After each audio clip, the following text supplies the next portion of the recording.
Then months later after he had first met the pair, his relation with them had become so good that Yasaka had even trusted him to be around and care for Kunu in her absence. And he and the little tyke had gotten close after many trips to the park and ice cream vending machines. As for how it was with the sun goddess. He and Amaterasu developed a sibling-like relationship, bonding over practically everything which also included cool anime, such as One Punch Man or Jujutsu Kaisen. It wasn't something he expected or planned, but he had gotten close to them all. He even revealed the truth of his whereabouts in the past 200 years, only to Amaterasu and Yasaka though, Kunu was too young to know about his journey. Flash forward another 8 months and here he was, dating the blonde bombshell that had attempted to kill him on day one of his arrival here. Life was such a funny thing.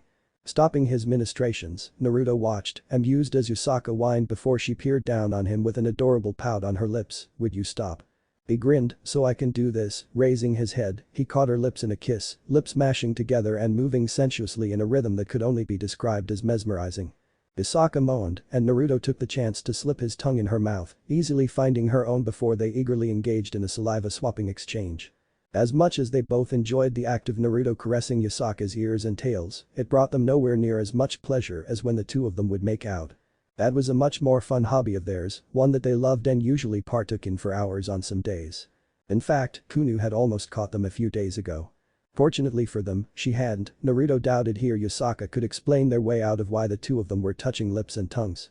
Allowing his hands to roam, his right hand found home at the mid of her back, while his left trailed down even further before it finally arrived at its destination. He grabbed her stunningly thick rear, giving it a good squeeze, before giving it a swat, Yasaka releasing a mhmm sound, loving the feel of his hands on her body. They continued to make out as though the world was about to end, tongues intertwined in a slow dance, as Yasaka caressed and cupped Naruto's visage with profound care, slowly raising his head as she sat up straight in his lap so they could resume their passionate kiss without pause. Offhandedly, Naruto could have sworn he heard something, but ultimately disregarded it, too wrapped into the searing kiss he was locked into with Yasaka to care. Eventually the need for oxygen proved to be too great for the blonde pair, too much even for their supernatural physiology to handle. They separated, lungs burning with considerable exertion as they breathed deeply. Strands of saliva connecting Naruto's mouth to Yasaka's like the cables of a sagging bridge. An undeniable proof of the tongue battle he had been engaged in with the hot MILF. Suddenly, Naruto noticed a small movement from the corner of his eyes. He looked over and was briefly stunned before he inwardly sighed. Noticing where his gaze trailed to, Yasaka curiously looked over, a thread of drool still miraculously connected between her and her lover, and she felt her eyes widen in shock. There, standing at the door with bafflement clear in her face, was Kunu. Naruto sighed once more, what luck he had. "Thanks guys."